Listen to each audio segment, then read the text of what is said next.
Love's natural. It's a natural thing.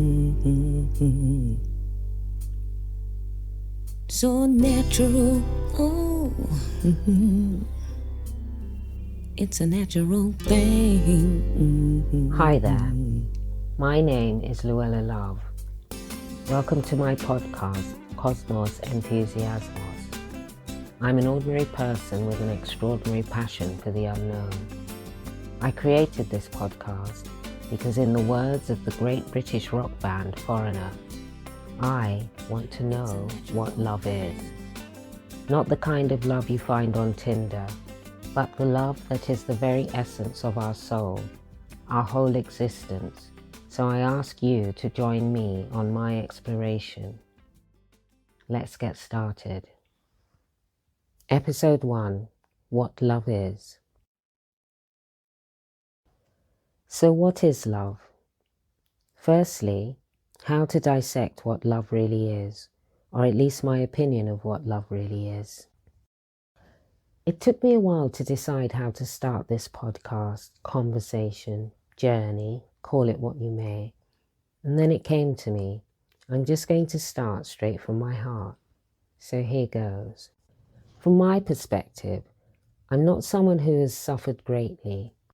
Having said that, being the sensitive soul that I now know myself to be, I truly believe that with the minute amount of suffering that I have encountered in my life, had I not had the inbuilt ideal of love which I have in my heart to cling to, that suffering would have definitely destroyed me. Love is not something you can touch, but it touches you. And when it does, you know it. But how do you know it? It's not something you can see, at least not in the conventional sense, but it is something you can feel, even when you're not open to it. It has the capacity to overwhelm you in many different ways, even against your will. And it is a force, but what drives it? What gives it its power? I'm sure I'm not the first person to try and define this enigmatic, lingering compulsion that has the tendency to drive us humans to acts of self-sacrifice, and I'm sure I won't be the last. What fascinates me is, on the one hand, you have some people who are open, loving, and joyous, and on the other hand, you have those amongst us who, no matter what, do not have or will not allow themselves the capacity to love. What is it that separates us in this way? Okay, yeah, you can say or put it down to circumstance, where you have come from, where you were born, or how you were brought up or treated as a child, or even what sort of indoctrination you've encountered, or how much trauma you've suffered.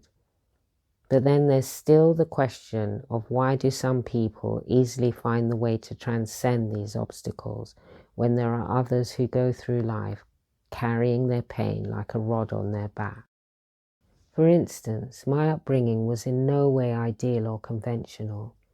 I come from a single-parent home, and I've recently discovered, shockingly to my dismay, that I have been nurtured by a full-on, covert narcissist, a saboteur of the highest order, which could be the reason why I had in the past a tendency to attract my fair share of wounded souls, who always seem to go out of their way to inflict as much pain and destruction onto anyone whose paths they crossed.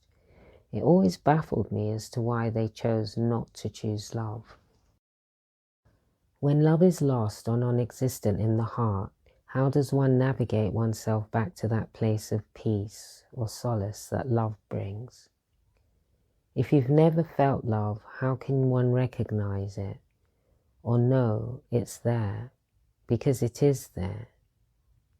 Is it always there? Can everyone have it? Like all things in life, it's a process. But that's easy to deduce if you understand or have felt love. What if you've never felt it, never been given it, don't know you're supposed to have it, and really don't know that it exists? How do you ignite it? a force lying dormant inside you that you have no concept of, and even if you have a vague idea of it, you just don't believe in it. Believe, I think that's it. There it is. How can you convince someone to believe in something they cannot see? I remember reading self-help books, and the bottom line always added up to the same thing: self-love. And back then I would always think to myself that I did love myself, and at the time I really thought I did. I would think to myself, how can I love myself more?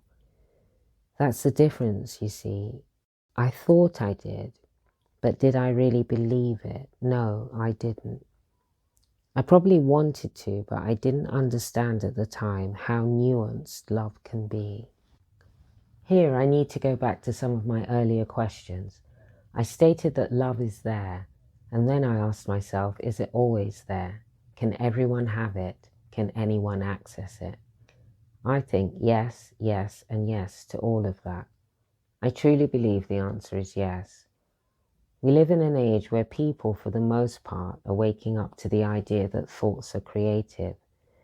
So is being positive a component of love? It's not an easy concept to grasp, especially if you find yourself stuck in that most undesirable, barren wasteland of self-loathing. How can it be that easy, some people might ask? Why would one think oneself into a pit of misery? Well, it's easily done. How many times have any of us looked in the mirror and thought, God, I hate my nose, teeth, or even the whole face? I used to do that a lot growing up, but I never really hated myself. I think I was more embarrassed about myself not being perfect. I think back to that time in my life and now realize that that was a time for me where a lot of the rot I accumulated began to set in. Perfection, the unattainable goal that so many of us humans strive towards and constantly beat ourselves up over. The more critical we become because of the high standards some of us set for ourselves in life, the more we unwittingly dig ourselves into that hole, situated in the barren wasteland wherein lies a multitude of sins cloaked in negativity, leading to a highway of misery. As melodramatic as all this sounds, all you have to do in order to find out how real a scenario this can be is to try and untangle this self-induced conundrum by delving into the root cause of how we get to feel the way we feel when we are not feeling the way we want to or ought to feel. So, for instance, imagine if every thought we think ignites our brain, and the brain's response to this ignition leads to a natural inbuilt belief system which acts upon delivering to you an experience of whatever your thought is. But let's say our natural disposition or innate sense is predisposed to joy.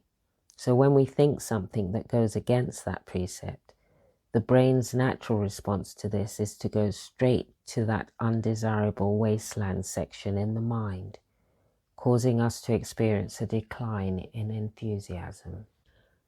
And then, having got there, we suddenly find ourselves lost, unwittingly having unleashed on ourselves an internal sense of foreboding. It almost feels like we propel the mind into a state that resembles stepping into a wardrobe and accidentally falling out of the back of it into a Narnia-esque, lonely forest of strangeness and confusion.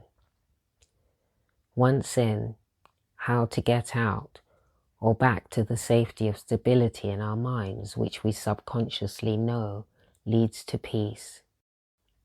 The mind, a powerful kaleidoscopic box of consciousness and illusion. For as humans, whether we consciously acknowledge it or not, the ultimate goal, I think, is peace. Well, I think that's enough journeying for this episode. As I said at the beginning, this is a new podcast and I'm not really sure where it's going. But I would love it if anyone out there likes what they have heard so far, will continue with me on this tour of the exploration of love. I'm new to this, but I know that it helps if you like, comment, and subscribe. I want this to be a positive space, so full disclosure, I will be vetting comments, so please be kind. Having said that, I would love to hear what you think about what has been discussed on this and future episodes. So let's talk. I will try to do a weekly slot, but please bear with me as I'm still working it all out. If you subscribe, you will be alerted to future episodes. I also think likes, comments, and subscriptions help to grow the channel. So let's grow. Thank you, and once again, like, comment, subscribe, but most of all, don't forget to love. Love's natural. It's a natural thing.